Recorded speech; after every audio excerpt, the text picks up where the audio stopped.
नमस्कार दोस्तों, आप सभी ऑनलाइन और ऑफलाइन स्टूडेंट्स का आधार आईसीएस एकेडमी में स्वागत है। लास्ट दो लेक्चर्स आपने ज्योग्राफी पर पढ़े, ब्रह्मांड के बारे में कुछ रहस्यों को आपने जाना। अब आगे के रहस्यों से पर्दा उठाना शुरू करते हैं। जिन्होंने नहीं देखे हैं लास्ट टू वीडियोस, प्लीज वहां जाकर देखिए। और जो जहाँ लोग बैठे हुए हैं हमारे सामने, हमारे समक्ष, आप लोग भी उनको देखिए। आपको रिवीजन क्लासेस की तरह से वो मिलेंगे, ठीक है। तो आज बात करते हैं ब्रह्मांड से संबंधित अवधारणाओं के बारे में। तो ब्रह्मांड से संबंधित अवधारणाएं क्या है ये?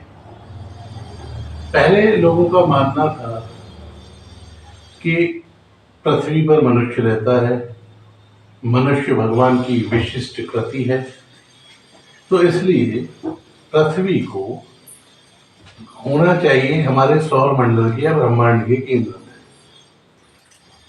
तो पहले ये माना गया शुरू प्रारंभ में कि पृथ्वी कहाँ है? पृथ्वी है सौर मंडल के या ब्रह्मांड के केंद्र में स्थित है और सूर्य तथा अन्य ग्रह इसकी परिक्रमा लगाती है। इस संकल्पना को कहा गया भूकेंद्रीय जियोसेंट्रिक कॉन्सेप्ट या भूकेंद्रीय अवधारणा। यह अवधारणा किसने दी थी? यह अवधारणा मूलतः दी थी क्लॉडियस टाल्मी ने। टाल्मी का नाम सुना होगा आपने। तो यह अवधारणा किसने दी थी? यह अवधारणा दी थी क्लाउडियस टाल्मी। इन्होंने कौन सी अवधारणा दी? भूकेंद्रित या जियोसेंट्रिक।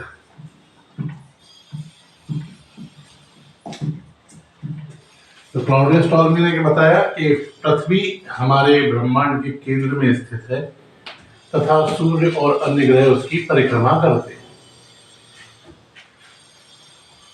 तो निकोलस कोपरनिकस इसके बाद आई। आर्यभट्ट का नाम भी आता है इसमें, याद रखिएगा, जिन्होंने कि बताया था कि सूर्य ब्रह्मांड के केंद्र में है, ना कि पृथ्वी। लेकिन जो डाटा मिलता है बेसिकली उसमें नाम आता है निकोलस कोपरनिकस का। किसका?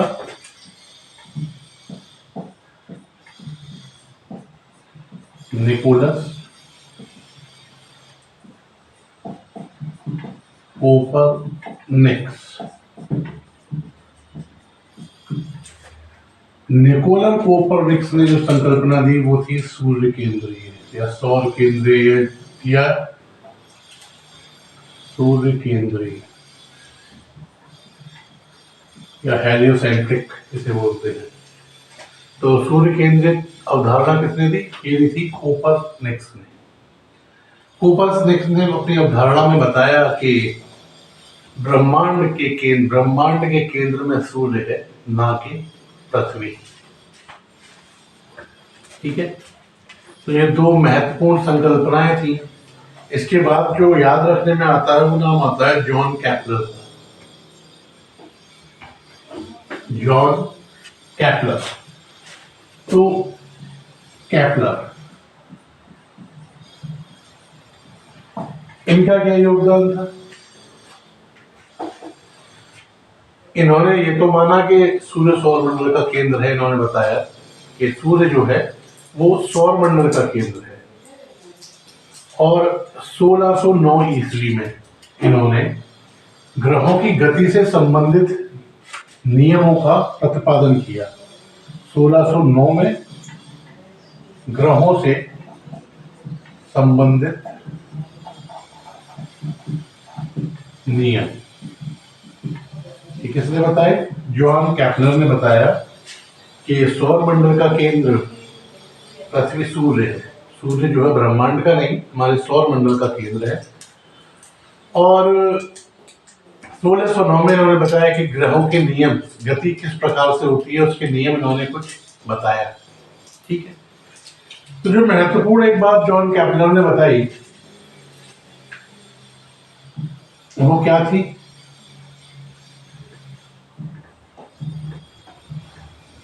जॉन केपलर ने जो महत्वपूर्ण बात बताई वो ये थी,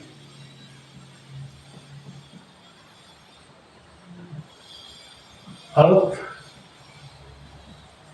सन कि हमारी पृथ्वी एक दीर्घ वृत्तीय परिपथ में सूर्य का चक्कर लगाती है। क्या करती है? हमारी पृथ्वी एक दीर्घ वृत्तीय परिपथ में सूर्य का चक्कर लगाती है। ये किसने बताया? जॉन केपलर ने। महत्वपूर्ण चीज, जब दीर्घ वृत्तीय परिपथ में लगा रही है तो वर्ष में एक बार पृथ्वी और सूर्य के बीच की दूरी क्या होती है? अधिकतम। और एक बार क्या होती है? न्यूनतम। होगी ना? होगी ना? एक बार क्या होगी? सूर्य के करीब होगी पृथ्वी, और वर्ष में एक बार अधिकतम दूरी पर होगी। ये होती है 3 जनवरी। आगे दिखाएंगे भी जब आएगा रिलेवेंस। और ये होती है 4 जुलाई। तो 3 जनवरी को सूर्य और पृथ्वी के बीच की दूरी क्या होती है? सबसे कम। सबसे कम। इस अवस्था को क्या कहते हैं? इस अवस्था को कहा जाता है उपसौर या पेरिहेलियन। क्या कहा जाता है? उपसौर या पेरिहेलियन। और जो 4 अवस्था वाली, ये 4 जुलाई वाली अवस्था है, इसको कहा जाता है अपसौर या एपीहेलियन। एक चीज और यहाँ विशेष ध्यान रखिए कि जब भी पृथ्वी या कोई ग्रह सूर्य के समीप पहुंचता है तो उसकी चाल तीव्र हो जाती है। उसकी चाल की गति क्या है? उसकी गति बढ़ जाती है। यहां तक कोई समस्या? ये जो लोग लिखना चाह रहे हैं वो लिख सकते हैं, वरना आगे लिखवाएंगे हमने प्रासंगिक जगह पर, सही स्थान पर हम लिखवाएंगे। तो यहां तक कोई डाउट नहीं। 3 जनवरी 4 जुलाई याद रखिएगा दोनों डेट्स, और नोट डाउन आपको कराएंगे। ऑनलाइन माध्यम में भी जो लोग कर रहे हैं, क्लासेस देख रहे हैं, वो भी इन चीजों को नोट डाउन कर सकते हैं। ठीक है? पढ़ तो आप लेंगे, लेकिन चीजों को समझना आपके लिए बहुत जरूरी है। समझने का फायदा ये होगा कि जब आप कोई भी ज्योग्राफी से रिलेटेड या ये टॉपिक किसी बुक से पढ़ेंगे तो ये सारा आपको क्लियरली समझ में आएगा कि आपको क्या पढ़ाया गया है। प्रयास यही है, जो डेस्क्रिप्टिव क्लास होती है उनका सबसे बड़ा योगदान यही होता है कि वो आपको बुक्स को समझने में आसान बनाता है। आर्टिकल्स आपको समझ में आएंगे जो न्यूज़पेपर्स में छपते हैं। ठीक है? तो इनको आपको बार बार देखना होगा, बार बार पढ़ना होगा। चलिए आगे बात करते हैं हम।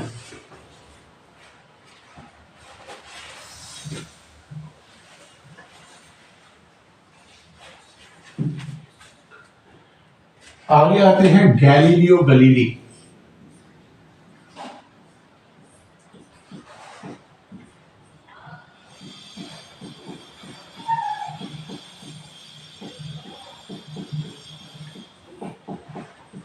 गैलीलियो गलीली इन्होंने क्या किया था? इन्होंने 1605 ईस्वी में एक दूरबीन की सहायता से इन्होंने दूरबीन बनाई थी। उस दूरबीन की सहायता से इन्होंने अंतरिक्ष पिंडों का अध्ययन कर कोपरनिकस के सिद्धांतों की क्या की थी? पुष्टि। इन्होंने कोपरनिकस के सिद्धांतों की पुष्टि की थी। 1605 ईस्वी में दूरबीन का इन्होंने बनाया था, और दूरबीन के माध्यम से इन्होंने ब्रह्मांड या अंतरिक्ष के पिंडों का अध्ययन किया, और उस अध्ययन के बाद उन्होंने कोपरनिकस के सिद्धांतों की पुष्टि की। अगले जो महत्वपूर्ण व्यक्ति हैं वो है आपके हर्शेल। हर्शेल ने क्या किया था? अब हर्शेल ने ये किया था कि इन्होंने ये सिद्ध किया था कि सौर मंडल, जो सौर मंडल है, वो सौर मंडल ब्रह्मांड नहीं है। सौरमंडल ब्रह्मांड नहीं है, यह आकाश गंगा का एक अंश मात्र है। यह कंसेप्ट किसका है? ये क्लियर किसने किया? ये क्लियर किया था हर्शल नामक वैज्ञानिक। ये कुछ नाम है जो आपको याद रखने होंगे। हर्शल ने ये बताया कि ब्रह्मांड क्या है? आकाशगंगा ब्रह्मांड नहीं है। आकाशगंगा ब्रह्मांड का मात्र एक अंश है। ठीक है। उसके बाद अगले इंपॉर्टेंट व्यक्ति एडविन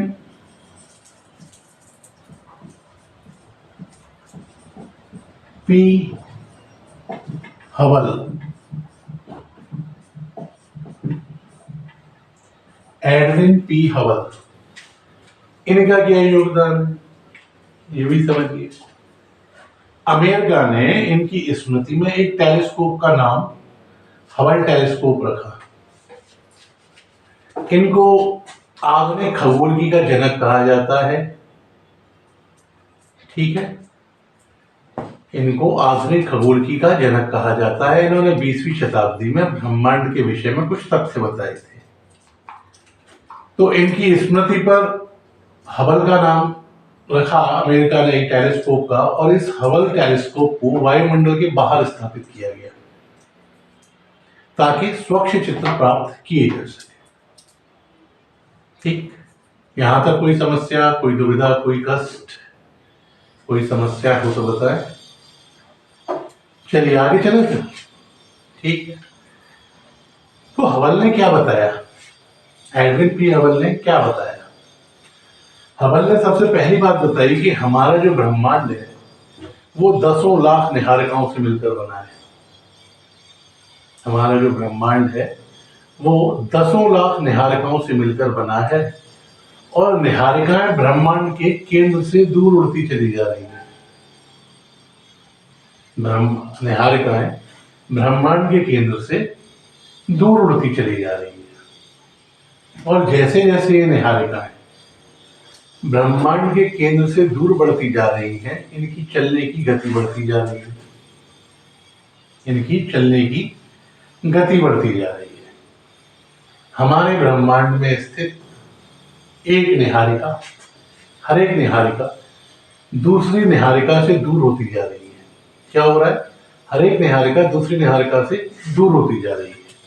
तो हबल के अनुसार जब भी कोई व्यक्ति आकाशगंगा में दूसरी निहारिका में स्थित तारे को देखता है तो उस व्यक्ति को तारे का वास्तविक रंग दिखाई नहीं पड़ता, बल्कि वास्तविक रंग के स्थान पर वर्णक्रम के लाल किनारे की ओर स्थित रंगों में से कोई रंग दिखाई पड़ता है। यहां तक बात समझ में आई? हमारे क्या बताया हबल ने कि हमारा ब्रह्मांड 10 लाखों निहारिकाओं से बना हुआ है। निहारिकाएं ब्रह्मांड के केंद्र से दूर उड़ती चली जा रही हैं, और एक निहारिका जितनी दूसरी निहारिका से धीरे धीरे बहुत तेजी से अलग होती जा रही है, दूर होती जा रही है। तो अब जब अपनी निहारिका यहां से हम किसी अन्य निहारिका में स्थित किसी तारे को देखते हैं तो उस तारे का वास्तविक रंग दिखाई नहीं देता, बल्कि वर्णक्रम जो बताया था, स्पेक्ट्रम व्यू, उसमें लाल किनारे की ओर स्थित कोई रंग दिखाई देता है। तो इस घटना को क्या कहते हैं? लाल किनारे की ओर देखने के लिए इसे बोलते हैं लाल विस्थापन। क्या? लाल विस्थापन। इसी को सिद्ध किसने के द्वारा किया गया? डॉपलर इफेक्ट में भी यही बताया गया था आपको। लाल विस्थापन यानी रेड शिफ्ट, रेड शिफ्ट। यहां तक याद रहेगा? पिछला लेक्चर किया रिवाइज आप लोगों ने? ये आप डेली करने पड़ेंगे आप लोगों को, ऐसे काम नहीं चलेगा। इसे क्या बोलते हैं? लाल विस्थापन या रेड शिफ्ट। तो ये कुछ बेसिक कॉन्सेप्ट है, कुछ अवधारणाएं हैं जिनके बारे में आपको बताया गया है। ये क्वेश्चन पूछा भी जा चुका है एग्जाम में कि लाल विस्थापन का अर्थ है ABCD। ठीक है, तो इन क्वेश्चंस को आपको ये देखना होगा, याद रखना होगा। चलिए अब आगे चलते हैं। अब हम चर्चा करेंगे अपने सौर मंडल के विषय में। सौर मंडल के विषय में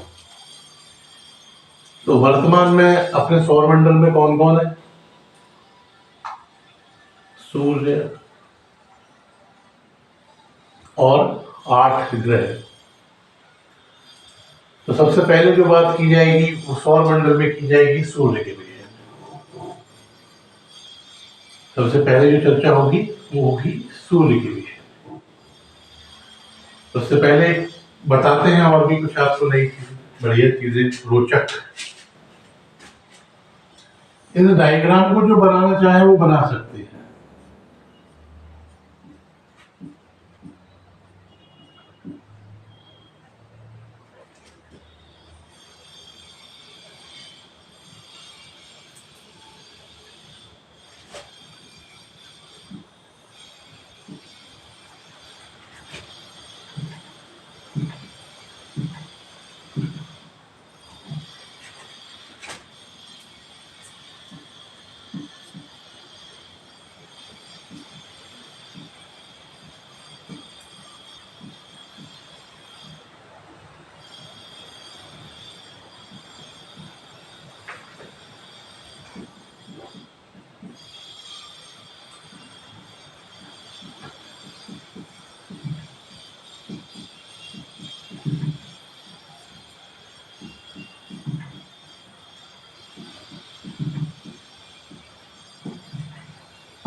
इसको बनाइए आप, इसको डायग्राम को। ये क्या है? ये सौर मंडल का फोटो है। क्या है? सौर मंडल का फोटोग्राफ, जो आपकी आंखों में कैद हो जाना चाहिए। अपने नेत्रों के कैमरे से इसे खींच लीजिए और आंखों में बसा लीजिए। ठीक है। और भी जो चीजें बसी हुई हैं उनको थोड़ा सा साइड में करके स्पेस बनाइए, क्योंकि इसका बसना भी आवश्यक है।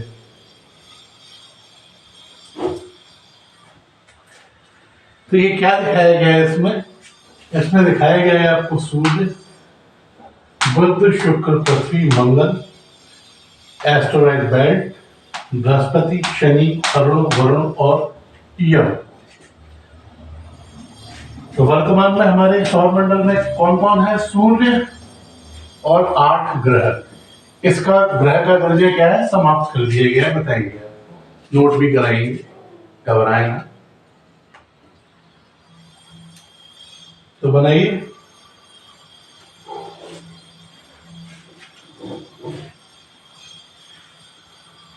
बन गया?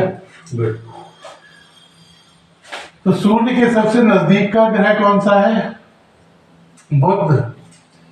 पृथ्वी के सबसे नजदीक का ग्रह शुक्र। जुड़वा बहन कौन? पृथ्वी और शुक्र को एक दूसरे की जुड़वा बहन कहा जाता है। ठीक है। तो ये डिवीजन आपने देख लिया। सबसे दूर सूर्य के वरुण। कितने सारे क्वेश्चन सॉल्व होंगे एक चित्र को बसाने से, है ना। अब जो महत्वपूर्ण चीज आपको जाननी है वो ये जाननी है कि ये जो प्लैनेट्स हैं 4, ये बने हुए हैं पृथ्वी की तरह पार्थिव पत्थर के। तो इन चारों को क्या बोलते हैं? इन चारों को बोलते हैं पार्थिव ग्रह। क्या बोलते हैं? पार्थिव ग्रह। ठीक है। ये जो बने हुए हैं, ये बने हुए हैं 4, लगभग गैसियस हैं, गैस के आप कह सकते हैं एक तरह से। इनमें गैस की मात्रा है, तो ये क्या है? गैसियस। जिन्हें बोलते हैं गैसीय प्लैनेट या जोवियन प्लैनेट। गैसीय या जोवियन प्लैनेट। जोवियन प्लैनेट, इन 4 ग्रह। जो ये ग्रह हैं इनको प्लैनेट्स ऑफ इनर सर्किल, आंतरिक ग्रह चक्र और जो बाहर हैं उनको outer circle, planets of outer circle या बाह्य ग्रह चक्र भी कहते हैं। ठीक है, यहां तक कोई समस्या नहीं? Very good. अब ये बेल्ट दिखाई दे रही है, तो ध्यान रखिएगा मंगल और बृहस्पति के बीच में कौन सा दिन आता है? बुधवार, है ना? तो जो बुधवार याद रखने के लिए बता रहे हैं, होता ऐसा कुछ नहीं है। मंगल और बृहस्पति के बीच में एक ये बेल्ट है बुध वाली जगह पर। इस बेल्ट में बहुत से छोटे छोटे छोटे शैलों के टुकड़े पाए जाते हैं, चट्टानों के टुकड़े पाए जाते हैं, जो पृथ्वी पर उल्का गिरती है, उल्का पात होता है, शूटिंग स्टार या रात को जो टूटता हुआ तारा जिसे देख के कुछ कुछ होता है पिक्चर में। मन्नतें मांगी गई थी, बताया गया था कि पूरी होती है, हमने तो किया नहीं है, आप लोग करके बताइएगा कि ऐसा होता है क्या। तो इसमें क्या होता है, बहुत से एस्ट्रॉइड्स पाए जाते हैं जो कि पृथ्वी के गुरुत्वाकर्षण के कारण पृथ्वी के वातावरण में आ जाते हैं। ठीक है, इस पर भी आपको चर्चा करेंगे, बताएंगे। फिलहाल अब यहां तक आपको क्लियर होनी चाहिए चीजें। ठीक है, तो सबसे पहले जो चर्चा करेंगे वो करेंगे सूर्य के बारे में, सन। तो हेडिंग बनाइएगा इसके नीचे, सन या सूर्य। इसके बारे में कुछ फैक्ट्स हैं, कुछ चीजें हैं जो आपको जाननी है। सबसे पहले ये बताइए सूर्य क्या है? सूर्य है एक तारा। तो सूर्य जब तारा है तो इसके ऊर्जा का स्रोत क्या होगा? अभी कल आपको स्टार्स पढ़ाया था, birth of star, death of star, life of star, ये कल आपको पढ़ाए थे। बताइए। सूर्य जो है वो सौरमंडल के केंद्र में स्थित है। सौरमंडल के सूर्य के केंद्र में भी अन्य तारों के समान नाभिकीय संलयन होता है, जो कि सूर्य की ऊर्जा का मुख्य स्रोत है। एक साइंटिस्ट थे, नाम था मिस्टर हैंस बैथ।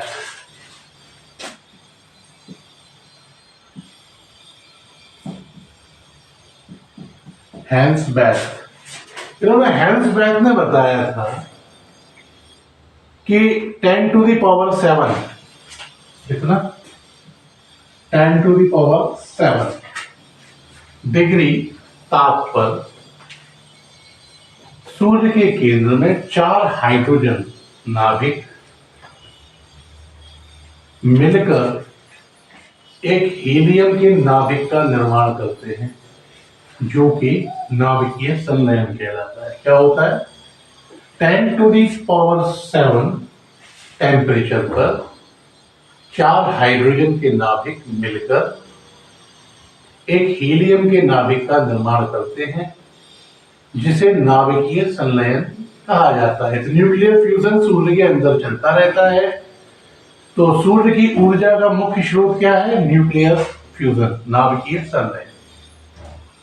चलिए, पृथ्वी से सूर्य की औसत दूरी के बारे में बात करते हैं। अभी आपको बताया था कि एक दीर्घवृत्तीय परिपथ में पृथ्वी सूर्य की परिक्रमा करती है अधिकतम। एक तो हमने फिर ये भी बताया था कि वर्ष में एक बार अधिकतम दूरी होती है, एक बार न्यूनतम दूरी होती है। वो सब आप अभी भूल जाइए। अभी आप केवल इतना ध्यान रखेंगे कि सूर्य की पृथ्वी से औसत दूरी कितनी होती है? औसत दूरी होती है 14.98 करोड़ किलोमीटर। कितनी होती है? 14.98 करोड़ किलोमीटर। ठीक है, नोट करना है कर लीजिए, करते चलिए नोट साथ साथ, थोड़ा जल्दी कीजिएगा। ठीक है,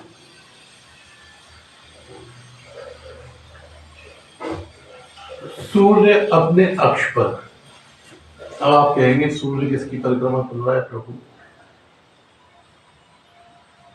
किसकी कर रहा है? सूर्य करता है आकाश गंगा के केंद्र की परिक्रमा।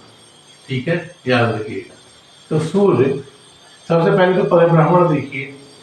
सूर्य अपने अक्ष पर पूर्व से पश्चिम की ओर परिभ्रमण करता है। सूर्य किस दिशा में दिखाई देता है? आपको बता भी रहे हैं, याद कैसे रहेगा। सूर्य किस दिशा में सूर्योदय होता है? पूर्व में। अस्त पश्चिम में। तो अपने अक्ष पर किस दिशा से किस दिशा में घूम रहा है वो? पूर्व से पश्चिम दिशा की ओर परिभ्रमण करता है। इसके घूर्णन में, इसके घूमने में भूमध्य रेखा के सापेक्ष, भूमध्य रेखा के चारों ओर 25.38 डेज,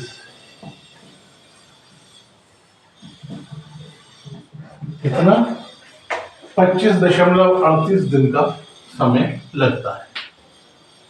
ठीक है, चलिए। सूर्य के जो भाग होते हैं, फोटोस्फीयर, क्रोमोस्फीयर और कोर। कौन कौन से? फोटोस्फीयर, क्रोमोस्फीयर और कोर। सबसे पहले जो फोटोस्फीयर, जो बाहर वाली लेयर है, उसे बोलते हैं कोरोना। तो कोरोना से बाहर की ओर क्या होता है? प्रोटॉन्स जो होते हैं, प्रोटॉन्स के कण, इनकी एक आंधी निकलती रहती है। सूर्य के कोरोना से प्रोटॉन्स की आंधी निकलती रहती है। इस प्रोटॉन की आंधी को क्या कहा जाता है? इस प्रोटॉन की आंधी को कहा जाता है सोलर विंड या सौर पवन। सोलर विंड या सौर पवन। लिख लिया? लिख लीजिए।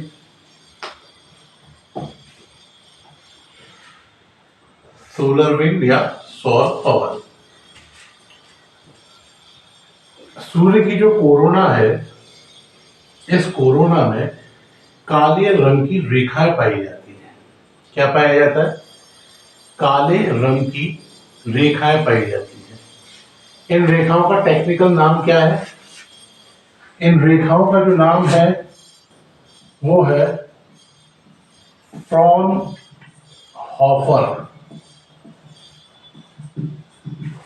फ्रॉनहोफर रेखाएं, याद रहेगा।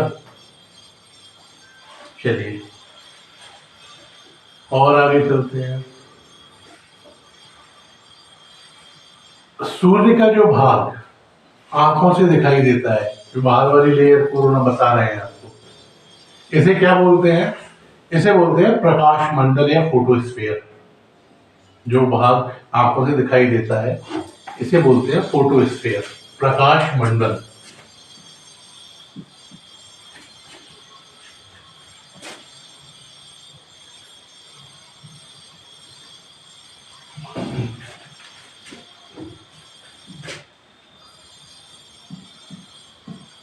प्रकाश मंडल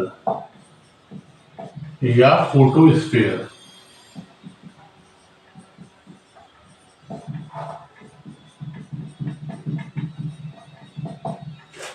फोटोस्फीयर, ये जो फोटोस्फीयर है, इसके किनारों पे जो है प्रकाश नहीं होता, इसलिए आपको बीच बीच में दिखाई देता है कि हाँ कुछ प्लेट जैसी है।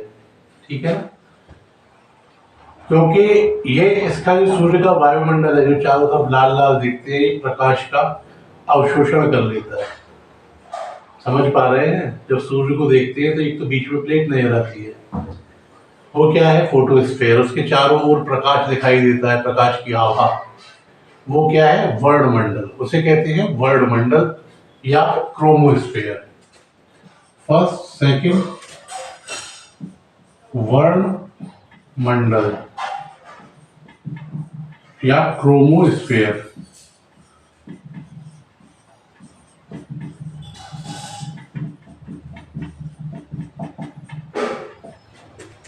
वर्णमंडल या क्रोमोस्फीयर। ये आपको लाल रंग का दिखाई देता है। किस रंग का? ये आपको लाल रंग का दिखाई देता है। कभी कभी प्रकाश मंडल से, कहां से? प्रकाश मंडल से परमाणुओं का तूफान निकलता है। एक क्या निकलता है? परमाणुओं का तूफान, जो कि सूर्य के वायुमंडल को प्राप्त, सूर्य के वायुमंडल से अंतरिक्ष तक आ जाता है। आग की लपटें दिखाई देती है आपको, सरल भाषा में समझिए तो अगर तूफान छोड़ दें परमाणु का, तो क्या होता है, प्रकाश मंडल से आग की लपटें उठती हुई दिखाई देती हैं। इन आग की लपटों को क्या कहा जाता है, सौर ज्वाला या सोलर फ्लेम। सौर ज्वाला या सोलर फ्लेम।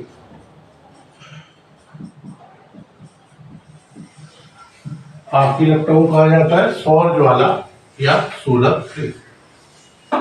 ये याद रखना होगा, बार बार रिवाइज करना होगा। अब आगे चलते हैं यहां से।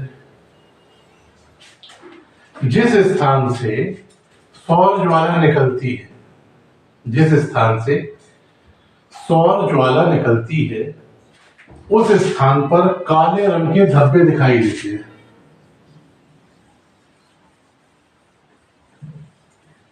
क्या दिखाई देता है, उस स्थान पर काले रंग के धब्बे दिखाई देते हैं।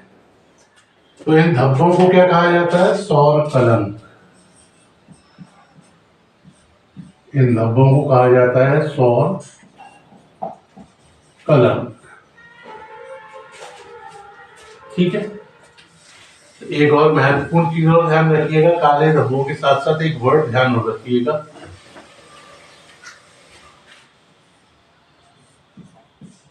प्लेजेस।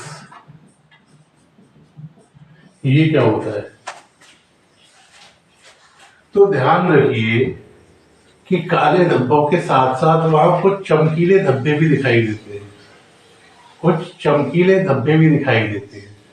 तो जो काले धब्बे दिखाई दे रहे हैं उनको तो सौर कलंक कह दिया आपने, और जो चमकीले धब्बे दिखाई देते हैं उन धब्बों को प्लेजेस के नाम से जाना जाता है। ठीक, यहां तक समझ में आया? Very good. अब आगे चलिए। जब सौर कलंक की वृद्धि होती है या जब सौर कलंक बनते हैं, बताएंगे अभी, घबराए ना। जब सौर कलंक के समय पृथ्वी पर चुंबकीय तूफानों में वृद्धि हो जाती है। क्या होता है, सौर कलंकों के समय जो विंड आ रही है, सोलर विंड, उसमें क्या है, वृद्धि हो जाती है, जिसके कारण चुंबकीय सुई, जो मैग्नेटिक सुई आती है, जो यात्री नाव वगैरह में यूज होती है, सौर तूफानों की वजह से चुंबकीय सुई की दिशा बदल सकती है। टेलीविजन, बिजली, जितने बिजली से चलने वाले अप्लायंसेस हैं उनमें गड़बड़ी आ जाती है सौर तूफानों में वृद्धि के साथ साथ। ठीक है। अब एक और बात, जो सूर्य की कोरोना है, यहां से जो पहला वाला वर्णमंडल है, वहां पर जो कोरोना है, कोरोना ही है ना वो जो दिख रही है आपको, उस कोरोना का तापमान साधारणतः तय होता है 6000 डिग्री सेल्सियस। लेकिन जिस स्थान पर सौर धब्बे पाए जाते हैं वहां का तापमान होता है 4800 डिग्री सेल्सियस। कितना होता है, 4800 डिग्री सेल्सियस। तो निष्कर्ष यह है कि जहां पर सौर कलंक होते हैं वहां पर सूर्य की सतह के तापमान में कमी होती है। क्लियर? अगली महत्वपूर्ण बात, अब बात जो हम पहले बता रहे थे, सूर्य के धब्बों का जो सौर कलंक है, जो सन स्पॉट्स है, उनका एक चक्र होता है, समझना पड़ेगा। सूर्य पर जो धब्बे पाए जाते हैं ये 11 वर्षों तक तो बनते हैं और फिर 11 वर्षों में ये बिगड़ते हैं, फिर ये पुनः बनते हैं। अर्थात सूर्य के धब्बों का जो एक चक्र होता है वो होता है 22 वर्षों का, जिसमें पहले 11 वर्ष तो ये बढ़ते हैं और बाद के 11 वर्षों में क्या होता है, ये घटते हैं, डिक्रीज होते हैं। ठीक है, यहां तक गुड। अब कुछ हाँ जल्दी आज कवर कर रहे हैं आपका ये पोर्शन।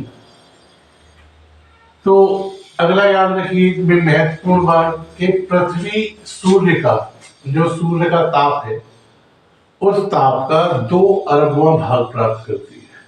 कितना? 2 अरबवां। समझो तब इतनी हालत खराब रहती है अपने लोगों की, केवल 2 अरबवें भाग में। ठीक है, चलिए नेक्स्ट जो चीज आपको ध्यान रखनी है, नोट डाउन करते चलिएगा प्लीज, नहीं करेंगे तो भी मिलेगा ही आपको। तो सूर्य का जो केंद्रीय भाग है वो कहलाता है क्रोड, कोर या क्रोड। क्या कहलाता है? क्रोड। जो सबसे अंदरूनी भाग है, केंद्रीय भाग है, वो क्या कहलाता है? क्रोड। इस क्रोड में अत्यधिक उच्च तापमान होने के कारण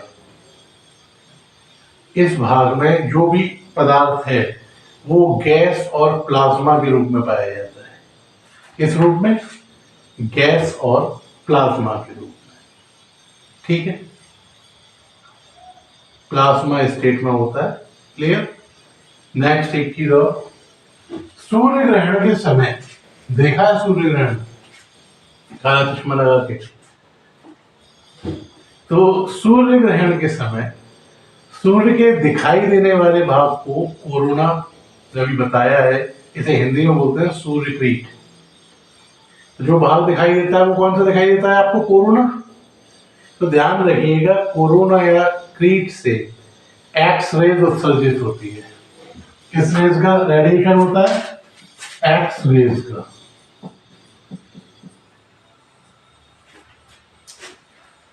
सूर्यक्रीट को सूर्य मुकुट भी कहा जाता है। ठीक है, ऑप्शन दे कहीं, ये ऑप्शन सिंगल सिंपल नहीं मिलेंगे आपको, वो तो समय जा चुका है। जब पहले पूछते थे सूर्यक्रीट से आशय है बाहरी भाग, अंदरी भाग, आंतरिक भाग, वो भूल जाइए। अब ज्यादातर जो अच्छे एग्जाम्स है उसमें जो क्वेश्चन आएंगे वो आएंगे स्टेट बेस्ड फॉर्म में, स्टेटमेंट्स, निम्नलिखित में से कौन सा सही नहीं है। तो वहां आपको ये पूरा डिटेल काम आएगा। वहां वो वन लाइनर से काम नहीं चलेगा, क्योंकि वो नहीं जानना कि आप कोई पर्टिकुलर बुक फैक्ट्स की पढ़कर आ रहे हो, तो वहां से वो क्वेश्चन आपको बना के नहीं देगा। ठीक है, तो यहां तक की कहानी आपको समझ में आई। अब एक लाइन में नोट कर लीजिए इसको, ये कुछ छोटे छोटे फैक्ट है। सूर्य के रासायनिक संगठनों में सर्वाधिक मात्रा किसकी होती है? हाइड्रोजन। कितनी? 71%। और हीलियम की 26.5%। तो ये लोग आप लोग नोट कर लीजिए कि सूर्य के रासायनिक संगठनों में सर्वाधिक मात्रा हाइड्रोजन, ब्रैकेट में डाल दीजिएगा 71%, तथा हीलियम इन द ब्रैकेट 26.5% की होती है। सूर्य की आयु कितनी है? 5 बिलियन वर्ष। कितनी? 5 बिलियन वर्ष। देखिए नेक्स्ट, सूर्य से पृथ्वी तक प्रकाश पहुंचने में 8 मिनट 18 सेकंड का समय लगता है। ठीक है, लाइट ईयर क्या होता है? प्रकाश वर्ष क्या होता है? प्रकाश वर्ष होता है लंबी दूरियों को नापने वाली इकाई। प्रकाश द्वारा एक वर्ष में तय की गई दूरी को कहते हैं प्रकाश वर्ष।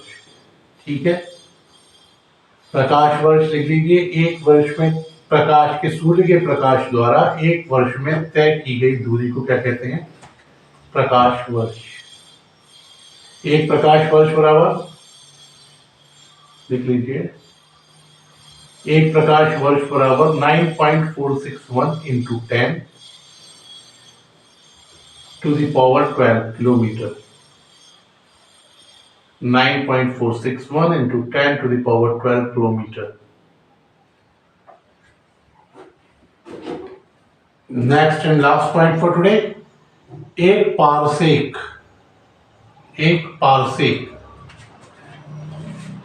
बराबर 3.6 प्रकाश वर्ष। लिख दीजिए, बताते हैं क्या है। एक पारसेक बराबर 3.6 प्रकाश वर्ष। ध्यान रखिएगा कि दूरी को मापने की सबसे बड़ी इकाई कौन सी है? पारसेक। ठीक है, जब प्रकाश वर्ष छोटी पड़ जाती है और उससे काम नहीं चलता हमारा, तब हम कहाँ जाते हैं, पारसिक की तरफ। ठीक है, तो आज का लेक्चर हम आपका यहीं रोकेंगे। किसी को कोई प्रश्न हो, कोई जिज्ञासा हो, कोई समस्या हो, कष्ट हो, तकलीफ हो, क्लास के बाद मिल सकता है। सबके सामने ना पूछ पा रहे हो आप, कुछ जानना चाहते हो, तो क्लास के बाद हम इंतजार करेंगे आपका। आइए, वहाँ भी आपको कुछ बताएंगे। आप लोगों ने भी, और जो देख रहे हैं वीडियोस, उन्होंने भी, जिसने चैनल को अभी तक सब्सक्राइब किया नहीं है, उसे कर लीजिए, आपको फायदा रहेगा इससे। हमारे नोटिफिकेशंस आप तक पहुंचते रहेंगे। काफ़ी सारी क्लासेस अभी चालू हैं, धीरे धीरे काफ़ी सारी इसमें ऐड ऑन होंगी, जो कि बेनिफिशियल है आपको सभी प्रकार के एग्जाम्स के लिए, चाहे आप पीएससी दें, चाहे यूपीएससी, या कोई अन्य एग्जाम। एग्जाम्स में फर्क क्या पड़ता है, क्वेश्चन तो वही रहते हैं, बस उनकी लैंग्वेज चेंज हो जाती है, जो कि फैक्चुअल इन्फॉर्मेशन रटने की वजह से हमें समझ में नहीं आती है। और उसके बाद हम जब वो समझ में आती है, तब तक अपनी आधी एज निकल जाती है। बची हुई एज में गवर्नमेंट वैकेंसी नहीं निकालती है स्टेट की, अगर बात करें तो फिर क्या होता है, हम ओवर एज हो जाते हैं। तो थोड़ा चीज़ों को समझें और सीरियसली लें। चलिए, नेक्स्ट लेक्चर में आपसे फिर मुलाकात होगी। आज के लिए इतना ही। आप सभी का बहुत बहुत धन्यवाद। Thank you.